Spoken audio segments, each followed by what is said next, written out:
Yeah, it's live. It's all the way live, everyone. Welcome back, welcome back.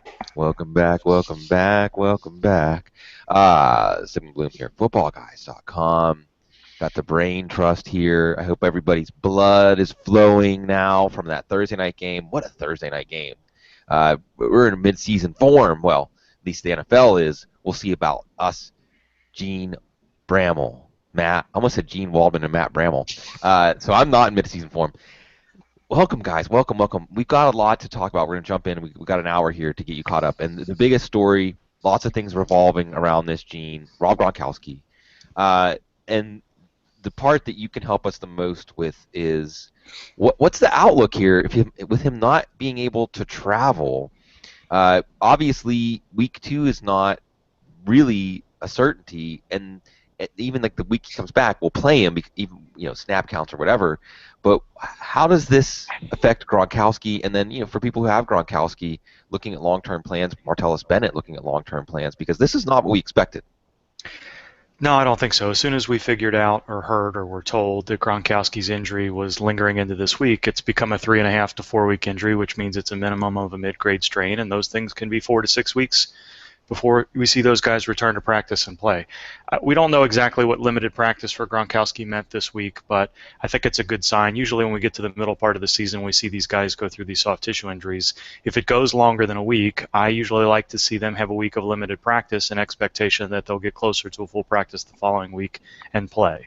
So there probably wasn't much sense in taking Gronkowski all the way out to Arizona if he wasn't going to do much, knowing that there's going to be issues with that offense anyway, with the way the offensive line is beat up and Tom Brady not available, and assimilating some other players back into the offense as well. So I think there's a good chance that we'll see him practice more next week and play. Whether or not he'll be on a snap count, I think next week is going to be the first week where we see multiple players who are listed as questionable that may have been on the verge of being probable, but we really don't know. And maybe Gronkowski is going to fit into that scenario. So I think over the long term, this is better for him.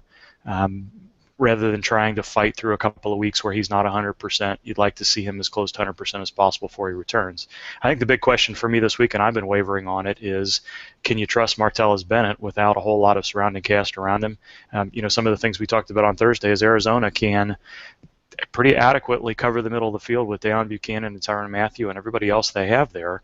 So is Bennett going to be able to get open? Is Garoppolo going to be able to get the ball? I had a lot of questions about whether or not we should be using Bennett this week over guys like Antonio Gates and otherwise. Bloom, I think I know what you're going to say here, but I think that's the big question for this week, not so much what Gronkowski's going to look like in week 2, week 3, but can you trust Bennett this week? I'm not sure you can. I think I'm leaning to be off of him right now.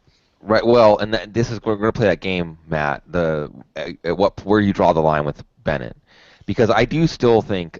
Look, I don't think my projections for Bennett are that crazy. I've got him at 51 and a half touchdown, 50-50 shot at a touchdown here, just because I don't think Jimmy Garoppolo is going to be airing it out. I don't see Jimmy Garoppolo running a lot of plays that is going to ask him to hold the ball for a while in the pocket. I do think that Martellus Bennett can at least give him a big, easy target to hit in the short and intermediate zone. And I do think he'll still be the first option in the red zone. And this may be something where Martellus Bennett makes his entire fantasy day. Look, if we're going to project this game, this looks like a loss for New England. You take Rob Gronkowski away, you have Jimmy Garoppolo, and Matt, you could talk about your expectations for Jimmy Garoppolo and how that fits into this. But what I feel are somewhat modest projections for Bennett still put him at the number 4 tight end. I do have Gates above him. I have Travis Kelce, Delaney Walker as the next tight ends after him. But I think that your note of caution is right, Gene. It's just we look at the other options at tight end. Yeah, I don't think a lot that much more attractive. Matt, where are you with Bennett? I mean, he was drafted as like the 12th, 15th tight end off the board. How high are you willing to go when you compare him to guys like Kelce, Walker, Gates, Barnage, Fleener? How attractive is Bennett, and what are your expectations for Garoppolo today? I would. The only one that I would move him above in that particular list is Fleener, because we know Fleener is not quite ready with the playbook at this stage, and even that might be, one of the situations that surprises us. But I'll look at it this way: as pessimistic as I am about the long-term outlook for Jimmy Garoppolo at this stage, until we see something different where he's not where he's a little calmer in the pocket. He's a little calmer with situations where he's not just getting rid of the ball.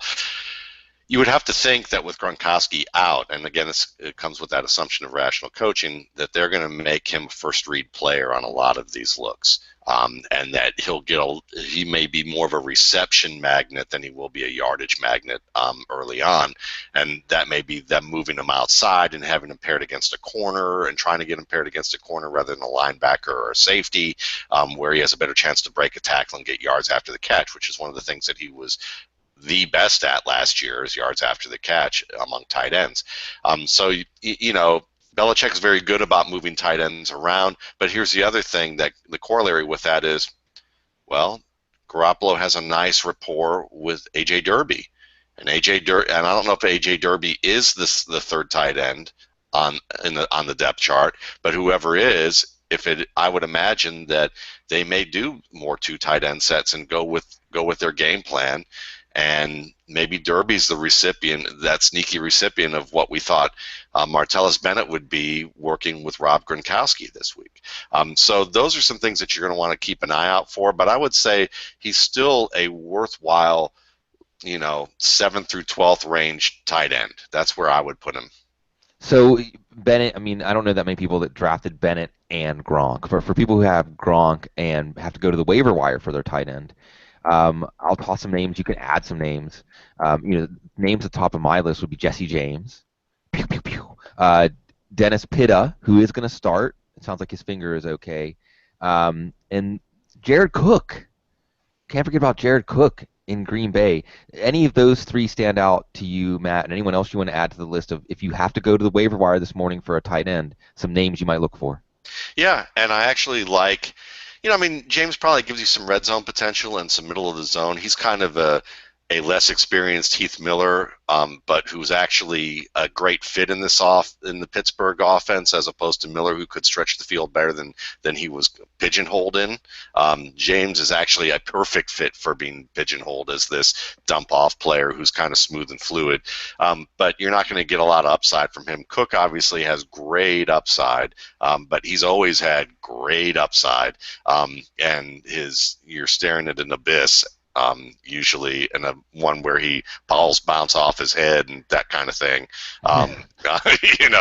As you see the ball fly into the abyss and your fantasy points with it. So I'm much more of a Pitta guy. I know that we don't know what's going to happen with his hip, but if there's a player that I'm going to take a risk on, it's going to be probably one of Joe Flacco's favorite targets of the past 5 years.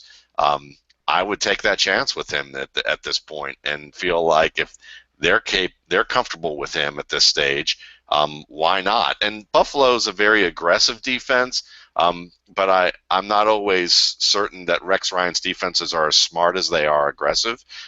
So if you have a veteran quarterback, he can often, pick apart certain aspects of that defense. And I think Pitta and Flacco will be enough on the same page to be able to do that. And I wouldn't be surprised if he was like a 7-reception, 60-yard guy who gives you a touchdown and we're like thinking, wow, is he back? Or was it just a 1-week thing? Now I want to go to another situation here, Gene, that snuck up on us. Marcus Wheaton.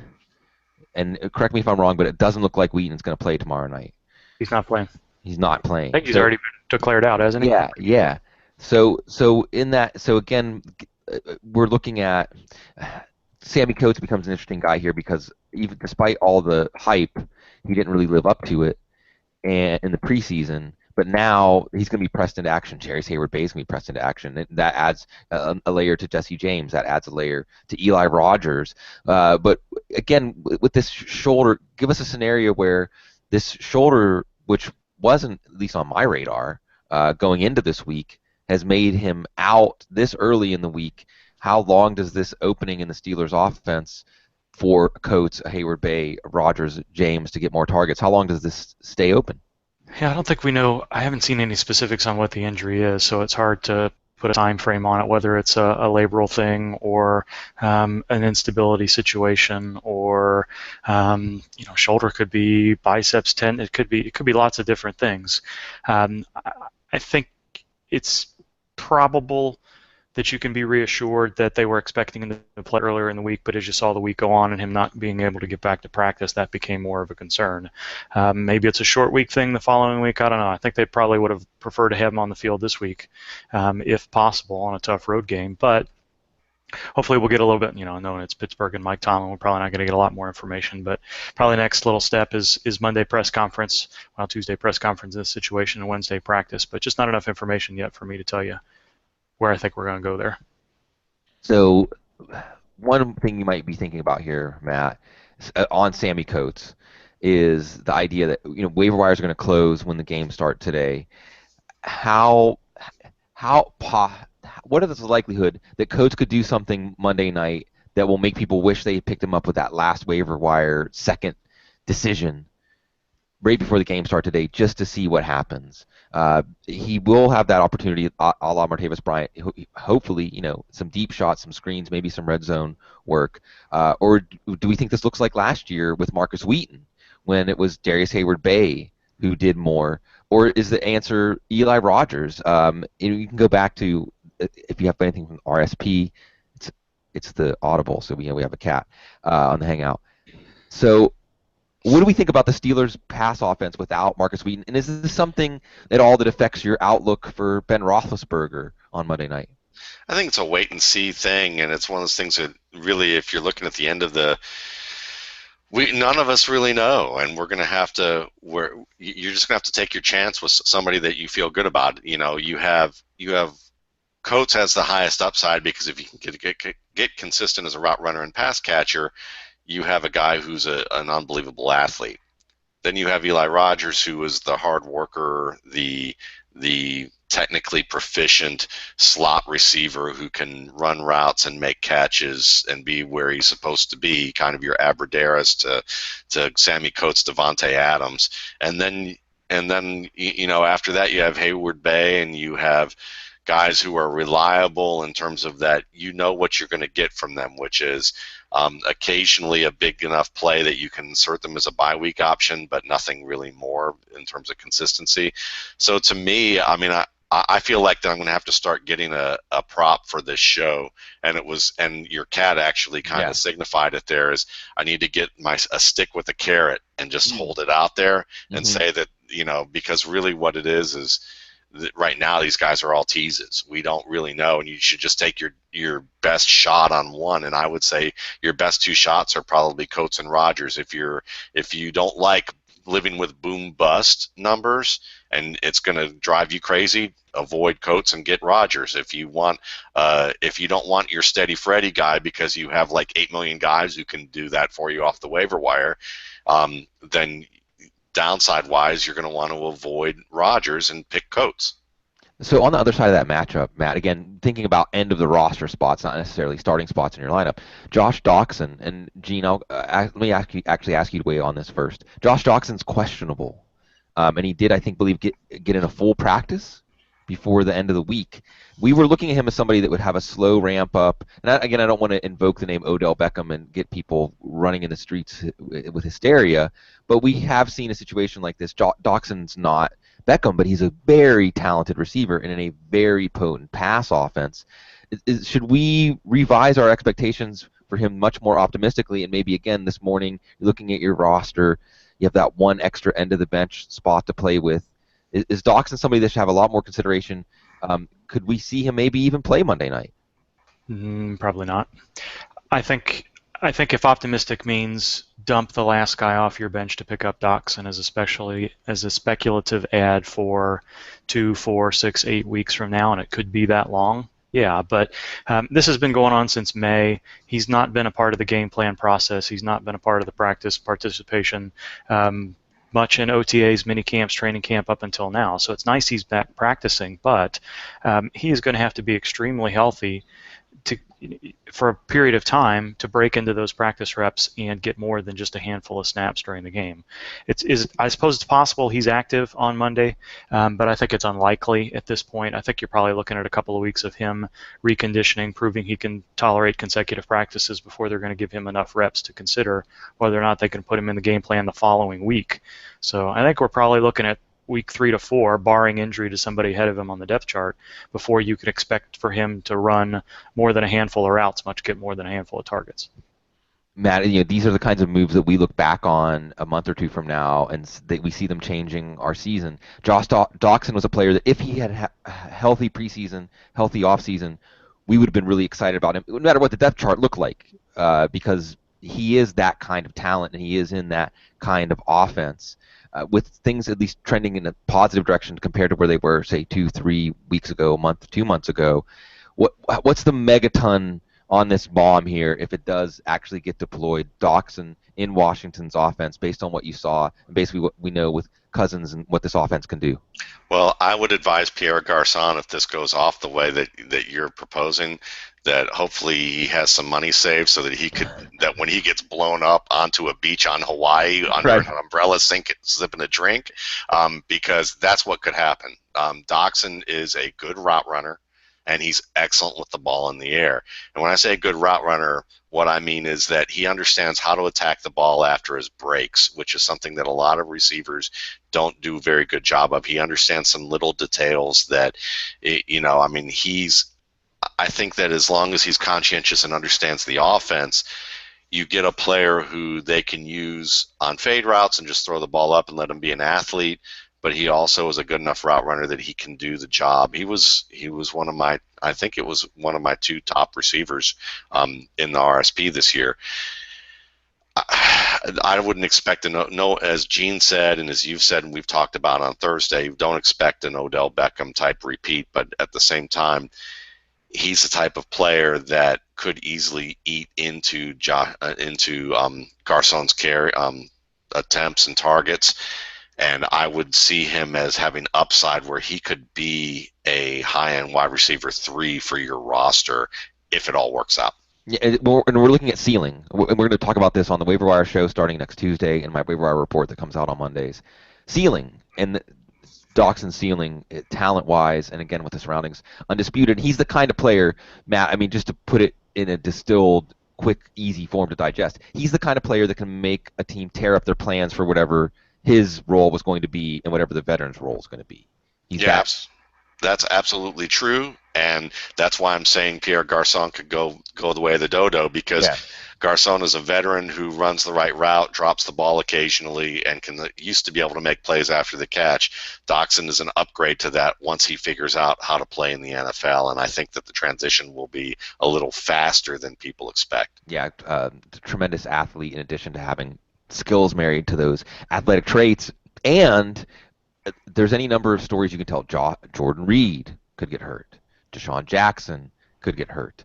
This is also a team that's not going to have much going with running game. Speaking of that running game, Gene, expectations for Matt Jones.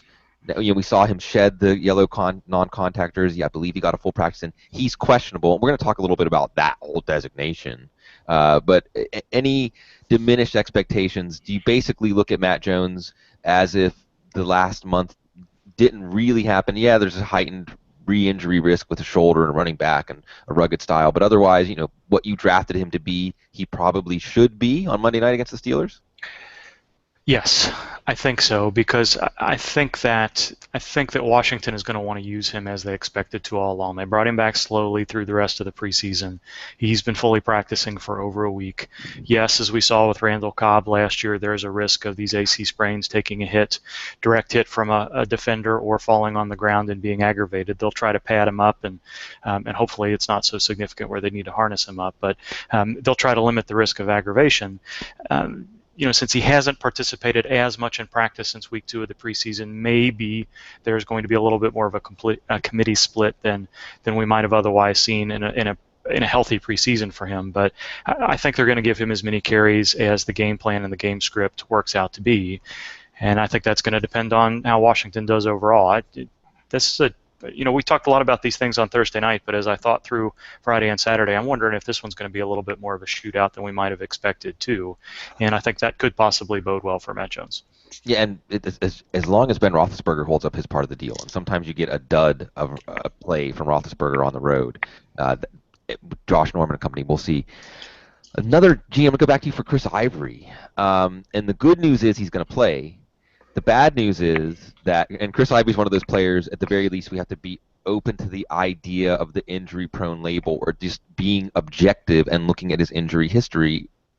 Him being on the injury report with a calf, and calf injuries can be troublesome for running backs, and now potentially on a snap count, um, we can talk about whether or not to start TJ Yeldon, but what kind of shadow does this cast on Ivory? Obviously, for this week, he didn't like the matchup anyway. It wasn't going to be a ball control game script against Green Bay anyway, but now are we looking at Ivory as damaged goods? Ivory seems to be damaged goods a lot, and I don't like the injury-prone label necessarily. It's tended to be his knee in the past, but we're going to see how it goes today. I think if he looks healthy in his limited snaps, especially around the goal line, then I think we'll feel a little bit better about it. If he's not effective, and we have to wait and see what his practice participation report looks like next week, this is a really tough week to project exactly where guys are going to go, because we don't know exactly how much time that their team is willing to give them. We don't really, sometimes, for example, Golden Tate, he's listed questionable. We were told he took every single practice rep and looks fine. That's not going to be the case with all these questionable players. We're not really going to know until we see exactly how much the team was willing to trust them in their game plan this week. And they have a better idea than we do at this point, because they've seen how those players have progressed through the last 2-3 weeks of the preseason. So Ivory's going to be another one of those guys where, I think you sit on him for a week or more, and we're just going to have to reevaluate after Sunday and Monday games. So, Matt, you have been a champion of TJ Yeldon. How much of a champion are you to plug Yeldon into the lineup this week? Because my basic 50 words or less, probably won't even do it in less than 50 words, analysis with these Jacksonville running backs are, if they're both healthy, which we're already off of that, if you think that the Jags have to open up the offense, maybe play from behind in the second half, it's a Yeldon game. If it's a game they can control, and as the defense gets better, we'll maybe have more Ivory games, a game they can control, a game that they can have a more balanced offense. How much does this push you to try to find a way to get Yeldon in your lineup today? I wouldn't want to try and push my way to get Yeldon in my lineups, but if I did have a weakness due to a starter or some sort of situation where a flex play comes open, then I think that he's a worthwhile play at this stage of the game, because we know that he's a good receiver out of the backfield. We actually know that he can make some plays. He's a complete runner. It's just a matter of that they wanted to have a little bit more depth, and they didn't feel comfortable with the depth that they had in Jacksonville behind him. So I would feel comfortable with him, but it's not someone that I'm trying to force feed him into my lineup today. Can he be, and not to the same extent, because he was the number one running back in PPR leagues, but can he be this year's Devontae Freeman, in a sense that we looked at a situation as a 50-50 type situation, or take one or the other and see what happens, and because of injury, the door opens for one of the players to really assert dominance. Can TJ Yeldon do that in year two? It's possible, because he is that good of a player. He's a talented running back who understands how to play the position, and he's actually a pretty controlled player, which is the opposite of Chris Ivory, who isn't the most controlled guy. He's fun to watch, but Ivory knows what he's doing. He just he just does some things that are pretty dynamic for his body type. I don't know if that leads to injury. It just makes him a little bit on the reckless side. Yeldon's a lot more of a controlled guy. He's kind of, I joke that he's got Fred Flintstone feet. He's kind of tippy-toed in the way that Herschel Walker was. But Herschel Walker had a very long career and a very productive career, and I think Yeldon, while not the athlete Herschel Walker was, certainly is a player capable of becoming a feature back if the team wants to use him as such. I think they're pretty stubborn about how they want to use their backs, and they would have to be stuck in a situation where they need to plug him in there. And I think that that's what's going to happen, is it may just happen by accident. Gene, on that Jacksonville defense side, how quickly can they get it together? Dante Fowler, Miles Jack, Jalen Ramsey. They add Malik Jackson, who we did see. Jonathan Stewart had some modest success. Malik Jackson, the biggest run stuffer on that defensive line for Denver now, in Jacksonville, to Sean Gibson added to the secondary. Maybe not this week, maybe not against Aaron Rodgers. How quickly do you think this Jacksonville defense can start to pull it together and not look like the woeful unit they were last year? Well, they need a pass rush. I don't know where they're going to get it from just yet. Dante Fowler really started out camp hot and then sort of dwindled a little bit. Didn't really show up much in the preseason games. I think, with his, the expectation with these young defensive guys is they're always going to take a little bit of time to, develop some pass rush moves and get their body up to the level of all these athletic offensive tackles. And you like Malik Jackson and, Senderick Marks has been good in the past. They've got some guys that they can move around and probably scheme some pass rush, but they need somebody to impact the pocket consistently. Otherwise, it's not really matter how well that back seven plays with Jalen Ramsey and Prince Mukamara and some of the other guys they have out there now. The safeties have issues. We've seen both Paul Posluszny and Telvin Smith struggle in pass coverage. I think that's what that defense is going to need, and until they get it, it's going to be a high variance struggle for them. Some games they're going to play very well, but a lot of games they're going to give up lots of big plays. Yeah, and again, circle back around to Jared Cook today as someone maybe to pick up off of the waiver wire and plug in, or as your backup tight end over Rob Gronkowski because of some coverage issues. And it's going to be a good day for Green Bay offense. We'll see about Jordy Nelson. And Gene, with that in the background, actually, from a fantasy standpoint, we know that Jordy Nelson could be on a snap count. We know that we're not quite sure what we're going to see in the unveil, but at the same time, we really like the matchup. Does that make it these two factors kind of wash out, or would you advise more caution with Jordy Nelson today? I'm fine with Nelson. I like both Nelson and Cobb. I don't know if I'm all in on Jared Cook yet, but in the same way that Kelvin Benjamin was on a snap count on Thursday night, I think that's what you're going to see with Jordy Nelson. This is not Jimmy Graham, high ankle sprain, Rob Gronkowski, severe hamstring injury, Alshon Jeffrey, severe hamstring injury type of snap count restriction where they may only play 15 to 30 high leverage snaps.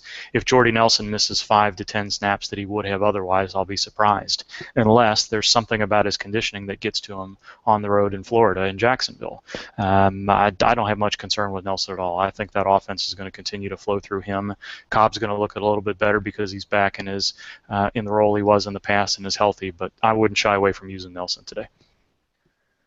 So, Matt, this makes me sad, man. We're going to have a little moment of, geez, because our wild stallion ran off the ranch, broke out of the corral, and he's not in Seattle.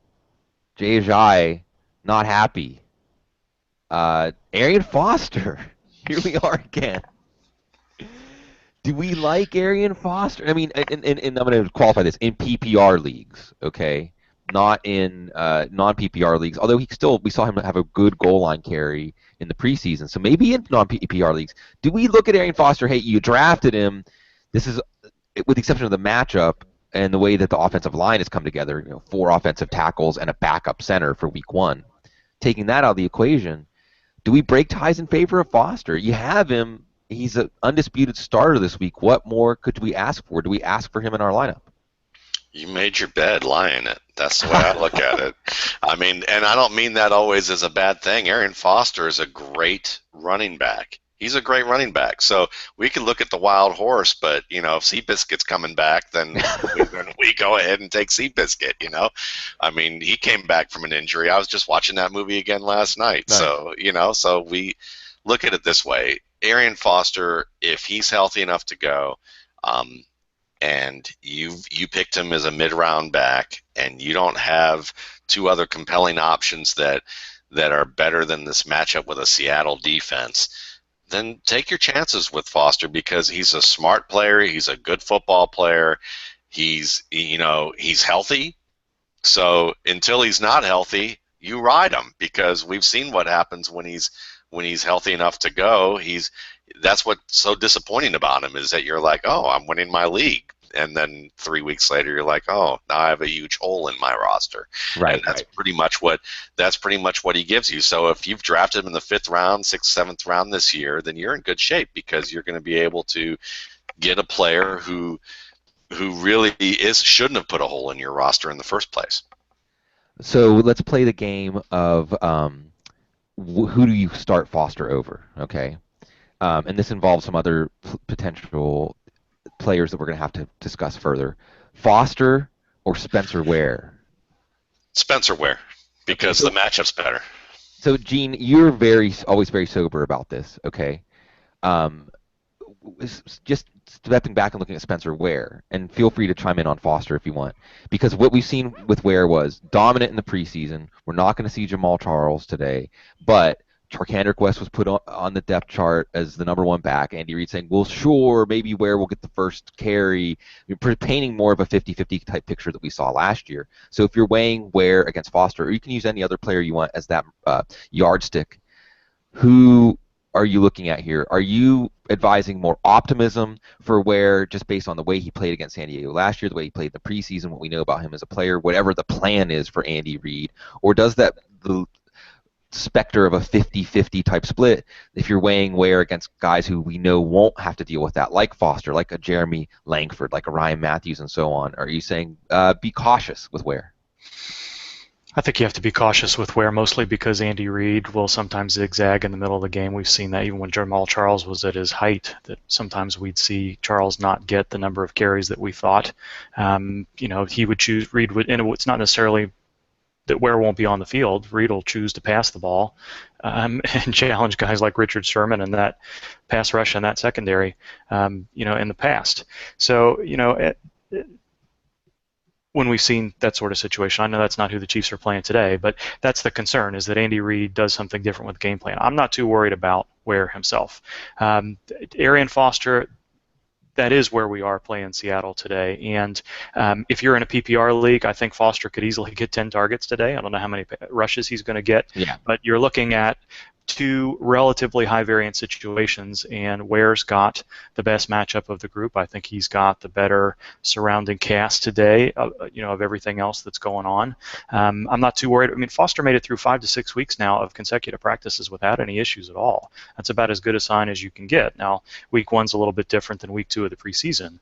I'm not worried about Ware. I don't know that there's a yardstick for me. I think I'd consider Ware running back 1. I wouldn't shy away from him, as far as daily fantasy goes. The price is too good to pass up there in lots of situations, unless you'd rather take Kristen Michael, and I probably have been over the course of the weekend here. But I don't. Foster's a running back 2. There's some upside there, but I just don't see a 150-yard, 2-touchdown game in him by any stretch today. No, and there is that. It's that running back 2 morass, and I want to emphasize too that in PPR leagues, Foster's an easy play this week because the game plan, what we saw from Miami in the 3rd preseason game, what we know about Seattle's defense and what kinds of decisions they're going to force Ryan Tannehill into, and now you even have the prospect it was going to be maybe Ajayi for a series, Foster for a series, Ajayi for a series. Now that's off the table. You just want Foster to hold up. Matt, let's continue to play this running back 2 game, though. Kristen Michael in the same game. Foster or Michael? The starter. I'm going to take Michael with some reservation. I actually put Ware over Michael in one of my leagues, actually before Gene went on his conversation about who he'd pick. But I think with Michael, what you see is a player who's running great right now. He seems very prepared. You know that he has the ability, and Seattle, I think, just has a better team than what Miami does at this stage. So there's a little bit more of a chance for them to be able to run out the clock and him get enough touches to be the guy. So it's a little closer than I would imagine, but I'm actually going to go with Michael only because I'm not fully confident in the Seattle offensive line. Yeah, and now, by the way, there's a report that there's not a lock for Ajayi to be active at New England next week. So. Also, Gene, I want to run something past you that just came in. Demaryius Thomas had an MRI on his hip. In his MRI, we sent to a doctor for a second opinion. And that's why I'm a little bit scatterbrained this morning. I've been trying to rack my brain and figure out where we're going to get some questions about it, and some folks pointing to me to some sideline exam things and stretching that was done during the game. I don't know. Just MRI on hip. What things would cause them to have? Right, that's what I'm saying. I think You could think about hip impingement. You could think about potential labral issues. You could think about, whenever I hear the hip, I don't rule out groin and sports hernia, hip flexor things, but I don't know why you'd send out an MRI necessarily to get a better indication of what grade of hip flexor you would have. I don't think he would have been allowed to finish the game if he had a little bit of fracture within the hip socket itself. So I'm thinking more likely along the lines of some sort of labral thing that they're trying to decide whether or not it could be managed with, just supportive things, or maybe there is a little bit of a sports hernia concern with this and it's more groin than hip, and it's just being described differently. So I'm hoping we get a little bit more than what we have, and I've been tweeting out a little bit. I'm going to take a closer look at some of the later plays in the Thursday night game as we go on today and see what we can figure out. But I think that's got to be a concern. There's not a whole lot of reason to send out an MRI to a hip specialist unless you are debating exactly how to treat the injury over the next 2 to 4 weeks, 2 to 4 months. Not that we're going to say go get Cody Latimer. Maybe no, not yet. But Virgil Green would become a much more interesting player in this offense without Demaryius Thomas, and there's all kinds of things to sift through there. But we aren't looking back. We're looking forward. We're looking forward to lineups, Matt. I want to go back through this running back to morass because we have Ware and Michael, who we love as players, but we're not quite sure about their workload as it evolves over the course of the game. And then we have some players, and I'll just throw them out in a batch. These are the players that we know they're going to get the touches. We know Rashad Jennings, Frank Gore, Jeremy Langford, Matt Jones. We know these guys are going to get the touches. Carlos Hyde.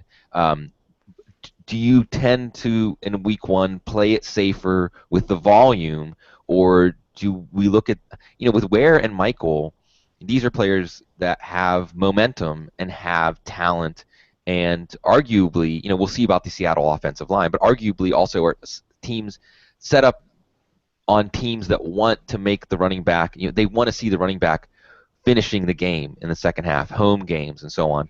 Are you inclined to go with these talented guys with less certain roles? Yes. Yes, absolutely. Sorry, absolutely. Sorry, it's one of those things when you see a hole, you hit it hard. Yeah. You go there, and I think that's what those guys do. And when you look at their stats and look at what they do best, is they understand how to read defenses and make the most of them. Some running backs are only good when they have good blocking around them. I think Jeremy Langford is that kind of player. Now he's going to have a good player in Josh Sitton, who the Packers inexplicably let go, as detailed by a Bob Ginn article this morning. And so he may be a nice conservative bet who's going to get volume there. But we saw with Spencer Ware that he's one of the best with 8 men in the box. He's one of the best after contact. You look at Christian Michael, and he has those kind of abilities. Seattle picked both those guys up. Why? Because they remind them in style of a guy like Marshawn Lynch. Neither are as good as him, but they're both guys who can make the offensive line look better than they really are.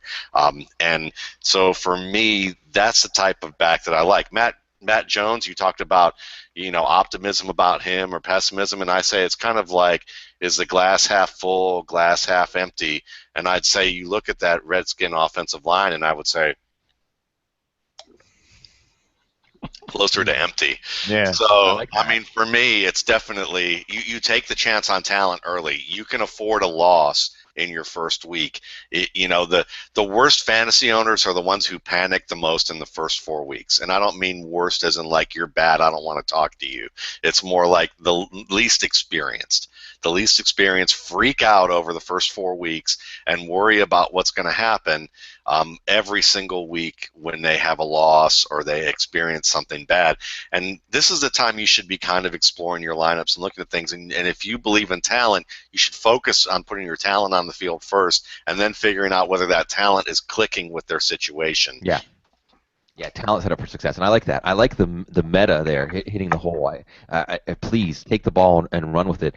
Taking the ball and run with it, I want to just do a quick aside. And, Gene, you're always giving us sober and very level-headed analysis. So with that in mind, Gene, are you still with us, Gene?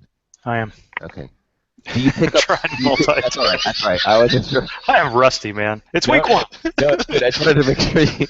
There was a blitz in the D gap, and then he had pressure go down in the B gap, and then he had to spin away. Yeah. I'll hit the gap. I got the peripheral vision here. This good. This one should be easy. This is kind of a gimme. Whoa. This is kind of a gimme. Okay. Do we pick up Marshawn Lynch? Do we even think about picking up Yeah. Marshawn Lynch? I did. I don't know if it's the right thing to do or not. I just like seeing Marshawn Lynch on my roster. Right. I think it's really unlikely that he's going to come back. But am I going to put Marshawn Lynch or Josh Doctson on my redraft roster? I'm going to put Marshawn Lynch on my roster. I don't know. I didn't do it in every situation, Sure. but yeah, there were at least 3 occasions in which I went to the waiver wire and grabbed Marshawn Lynch on Friday. Yeah, you did too. And I think that I missed it. I think it went down maybe while we were doing our show Thursday night, so I missed him in a lot of my leagues. Just to go over it for people who might not be aware of this, there's Mike Florio, PFT says Lynch may want to play again. We may hear something week 4 or 5. And just to clarify for people, he's due $9 million from the Seahawks. So they own his rights if he decides to play again. However, they'd have to pay him $9 million. So the likely scenario would be, I guess, they would look to trade him. And if they couldn't trade him, I don't think they're going to pay him $9 million. But I do think it matches, and Matt, you can opine on this if you want. Let's say it matches what we know about Marshawn Lynch, that we can't rule this out. But how what we know about Marshawn Lynch is that even Marshawn Lynch doesn't know what he wants today, which is awesome and part of the reason we love him. And it's great that we can talk about him again. Yeah. So Matt, you picked him up in a league, or what are you thinking when you picked him up? Yeah, I picked him in the league thinking that Latavius Murray isn't a very good running back, and that Marshawn Lynch really loves Oakland, and that they may not have 2 guys that they feel are really proven. And if there's a team that they would go, look, Seattle's like, they love Marshawn Lynch. They love Marshawn Lynch, and that's probably like, look, if he wants to play again, and our running backs are healthy and everything's going well, yeah, why not trade him to the Oakland Raiders, who may be in playoff contention, who they may not have to see until maybe deep in the playoffs, at the Super Bowl if at best. So why not let him go to his hometown and finish off in his hometown, where they can get a few draft picks or a draft pick, and the Raiders finally have some semblance of a running game with a running back who actually makes the offensive line look good, as opposed to the line making the running back look good. And that hasn't happened in Oakland just yet. And yeah, maybe Jalen Richard or DeAndre Washington can do well enough early on, but I would say if you can get a veteran and your team's like, oh, I don't know, maybe Oakland starts out at like 7-1 and they're feeling great, but they're like, our running game hasn't been all that great. We can get a 4th round pick or a 3rd round pick and get Marshawn Lynch for a year. Might be worth it to us. I've got to say, this is exactly the kind of analysis you tune in to the Audible for, because that had not really occurred to me, but it makes a lot of sense that Seattle would not have any qualms about dealing him to Oakland. It makes a lot of sense that he would want to play for Oakland. That's just obvious. That's just, in hindsight, he goes home for an afternoon. He literally flies home to go hang out with people or eat somewhere, and then flies back to Seattle. Well, and if you're trying, does that? And if you're trying to say, give me a scenario where Marshawn Lynch would want to come back, that's the scenario. And you're right that Latavius Murray, Marshawn Lynch, he was a little banged up last year, but even Marshawn Lynch, late career Marshawn Lynch, is going to be an upgrade. And he's the kind, when you think of Oakland, they did have Charles Woodson. Now Charles Woodson's gone. Who's that player they can rally around? Who's that player that they can follow the lead? Let's make this happen. How do we get this? How do we start a campaign to have Marshawn Lynch play? Because I want to live in a world where he plays for the Raiders this year. My conspiracy theory is that this is already the start of it. If we're going to put on our aluminum tinfoil hats, this is it. This little leak here is like, I'd be interested. If you can guys ship me off to Oakland, I bet Oakland's got some interest. All those types of collusion things that happen that aren't legal that happen anyway, but they keep it super tight. That's probably what's going on. I love it. Gene, really quick, another thing coming across the wire right now. Kyle Long, one of the better guards in the league, now joined by one of the better guards in the league with Josh Sitton. He's going to play through a torn labrum for the whole season, it sounds like. He had this shoulder issue that was a bit shadowy all preseason. Now we understand what's happening. This is an offensive line that, as good as their guards might be, their tackles are that unproven, or certainly players that don't have a great track record, Leno and Massey. They've already lost their starting center. Now they might have at least another option there with another guard. But for an offensive lineman playing with a torn labrum, Kyle Long was seen as a strength. Does he turn into a weakness, or maybe at the very least a kind of can he play as a stopgap for the year with the torn labrum? I think it's probably okay. It's be a painful situation. The concern with that is the shoulder coming out of the socket. That's probably how the labrum was damaged in the first place. So it's something that can be harnessed up, something that can be managed fairly easily. There's going to be a chance that the shoulder comes back out. There's going to be a chance that he's going to have some weakness and play with pain. But I imagine these offensive linemen play with pain like this pretty commonly. So if that harness does what it's supposed to do, probably won't be a big issue. Here's another interesting. It's quite a news morning, like you said, Gene. You were expecting some news to drop. Ian Rappaport reporting that Larry Fitzgerald has told people close to him that he expects to retire after this year, and I think they just worked out his contract to get him in through 2017. Does this change, Matt? Does it change Fitzgerald at all, or are you looking at now? Jerron Brown is a player we could talk about as somebody maybe moving into that role next year. How does this affect the Cardinals? What's your reaction upon hearing this? That those people close to him might not close to him anymore. but seriously, I would say that it doesn't matter for me this year. I'm still very bullish on Fitzgerald for this year. Obviously for future seasons, I think that means that they're probably going to draft a guy. They may roll with Jerron. They may roll with Jerron Brown because he has looked very good. So he's going to get an opportunity. But I don't know if they feel confident about him as an in-game, full regular season, clutch kind of guy, which is something they're going to lose when Fitzgerald retires. And I don't know if they feel they have that in any of the other players other than maybe John Brown, because Michael Floyd is very good. He's talented. He's one of the top players that I remember studying during that class with A.J. Green and Torrey Smith and all of those guys. I believe that was the same class. But at the same time, you have to understand that he hasn't proven being the clutch player that Fitzgerald is, and that's a key thing for an offense, is to have somebody who can do the types of things that Fitz can. So it's going to be a big loss for them on a certain level, but at the same time, they have enough talent around them that it's not going to be devastating to their offense. It's just going to be one of those things that for your fantasy lineup, you may not get a player that really replaces what Fitz does. It's going to be interesting because with Carson Palmer, everyone's on the is he at the cliff watch. Michael Floyd is a free agent next year. With John Brown, hopefully the concussion thing doesn't come back up, but that was a bit scary. So this is an offense that's poised to be. It was one of the high-scoring offenses last year. We thought of it. Go ahead. And their second-in-command GM, who was responsible for picking up John Brown and picking up players like that, Deion Buchanan, he's probably going to get a GM job. If it's not this year, if it's not next year, I would be surprised. So there's going to be a lot of players kind of jumping ship who are key players at this stage, that this team may be dramatically different at some point. Yeah, looking ahead, transition, winds of change, blowing through the desert. We've got about 10 minutes left here, and getting you caught up. We're getting you ready. We've touched on these situations. Just really quick, Matt, just to put a bow on the whole Ware-Michael thing. If it's Ware or Michael, which one? It's Ware. That's what I've just done in a league right now because he's the red zone guy. He's got an easier defensive matchup, and to me, he's Andy Reid's Corral Buckhalter, who used to screw up everything for everybody else's backs and do Staley and Brian Westbrook. So I think this is your Buckhalter back. Yeah, and of course we got to give a nod to Joey Holka at Joe Holka, who's doing the rushing expectation.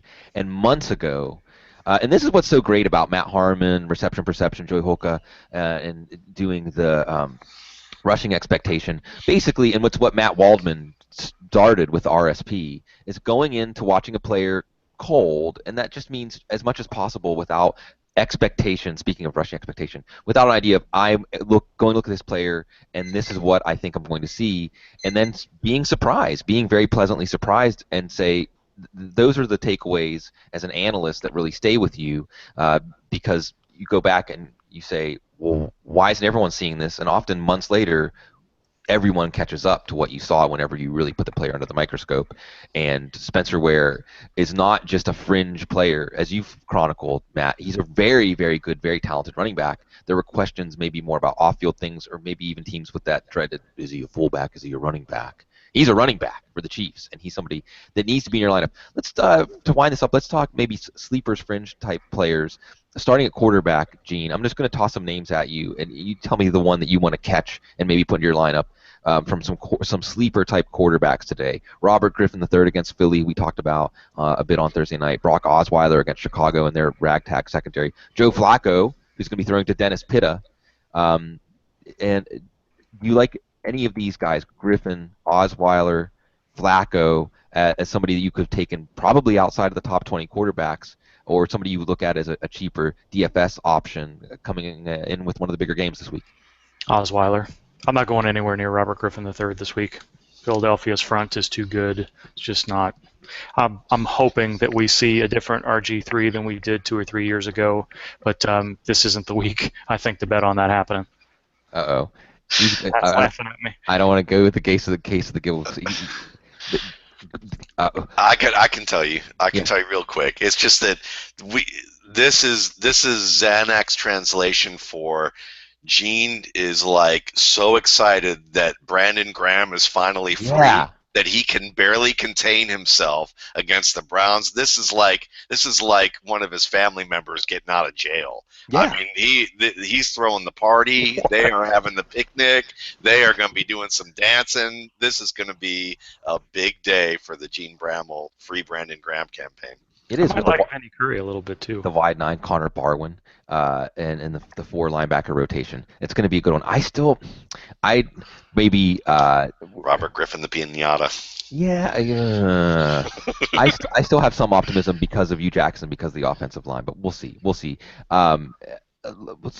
gone through some of the running back to morass. I guess here's another angle for you. On the flip side of that, Matt, does that mean that Isaiah Crowell, you're going the other direction? Because Crowell was good in the 3 wins. This not lining up to be a win? It's not lining up to be a win, but he's a guy that I'm actually starting Spencer Ware over Crowell, and I was kind of flip-flopping on that, and this is one of those moves that I'm making the move of Ware over Crowell as a starter. And the reason is I just can't trust Griffin in the middle of the field just yet. If we see evidence of him being able to make some good plays in the middle of the field this week, I'll feel much more confident about Crowell against tougher matchups. And I think this is a tougher matchup for them this week, and that's why I'm pulling him from my lineups where I can. Any part-time backs you like this week? I'll just throw out some names like Amir Abdullah against Indy and what they're calling a defense right now. Yes. Giovanni Bernard, is it more of a Giovanni Bernard day than a Jeremy Hill day at the Jets? That's a good question, and I would say yes, probably, because that front 7 is good. Melvin Gordon, Danny Woodhead, or none of the above at Kansas City? Oh boy, I would take my chances with either one, honestly, against Kansas City, because I know Kansas City's defense has been good in the past. You know, Hali being out, D Ford just kind of screaming off the end.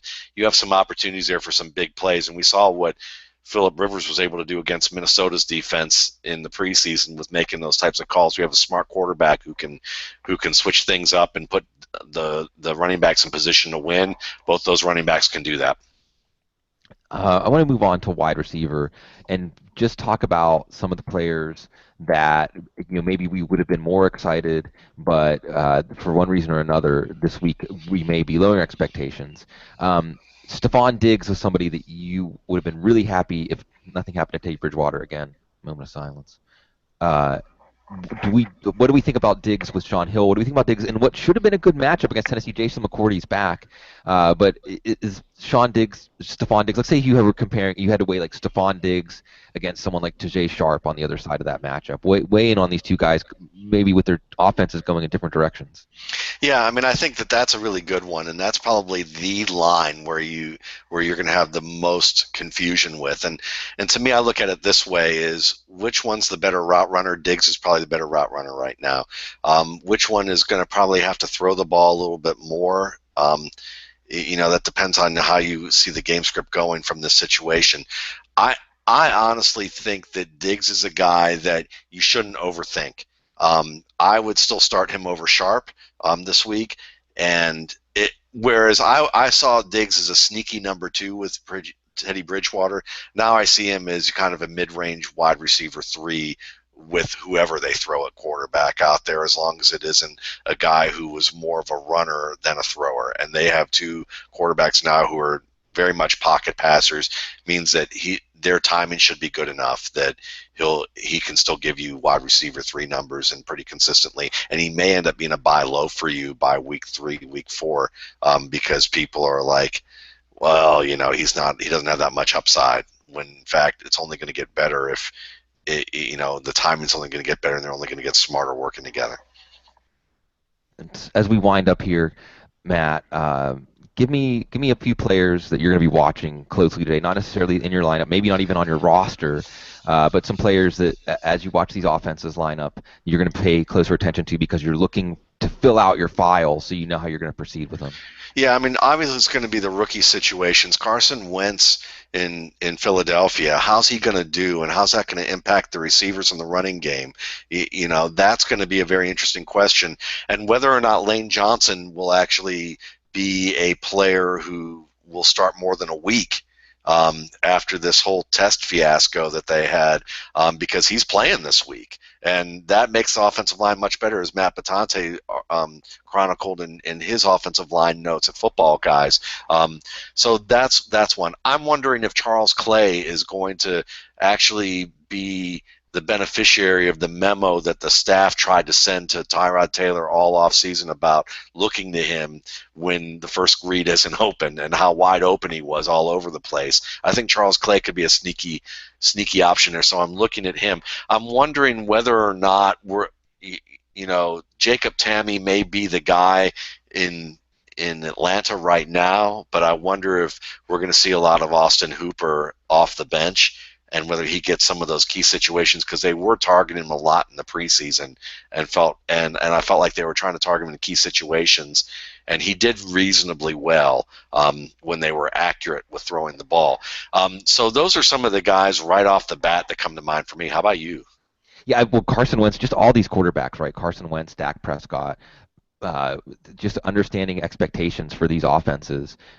And who would have thought that in week 1 we would see Dak Prescott and Carson Wentz both starting? And even some of the other quarterbacks, like Case Keenum Monday night, it's easy to overlook that the Rams offense got a touchdown a game better under Rob Boris, who went from interim to long-term. And they also brought in Mike Groh, who worked with Mark Trestman at a couple of stops to be the passing game coordinator. And I'm going to say it, Kenny Britt. Yeah. I never know, but he scored 2 touchdowns in those last 4 games. I think he averaged like 23 yards a catch. He looked pretty sharp in the preseason. I'm just laughing because I've been pumping him up for the past 2 to 3 years, and this is the year that I haven't. But but I understand completely. I understand. Well, and with the 3 pieces they have with Gurley and Tavon Austin and Kenny Britt, it's going to be fascinating. Gene, since you got in, I'll give you the last word here. Give me a name or 2 that you'll be watching. Maybe he's on your roster, maybe he's in your lineup, maybe not at all. Just to start to fill out the file, because that's one of the biggest values of week 1 is we have players that we're uncertain about, and we can start pinning down where we are in a player or an offense or a unit. Give me a player or 2 you're going to watch more closely today. I think I'm watching everybody more closely. You guys are probably 5, 6, 9 months into your offensive preparations. I spent so much time watching the injuries and the defensive guys that this is a big week for me to get a sense of how teams are planning to use things, whether or not offensive coordinators have sort of changed their mind about things. So I like watching the younger players a lot to see what sort of steps they've made. I like watching target shares and rushing shares to see who's doing what. So I don't think I have anybody specifically in mind. I'm just looking forward to sitting here in front of the TV for 8 or 9 hours and seeing what happens. You're just cooking a big pot roast for Brandon. Yeah, wide 9. Well, we're going to line up wide and go strong at this.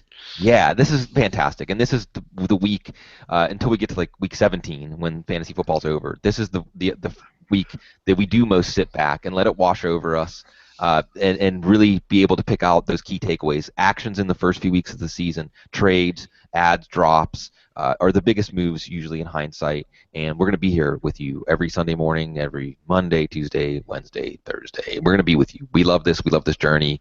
And we love the excitement of football being back. So thank you, as always, for all of your support at Football Guys. We aim to please.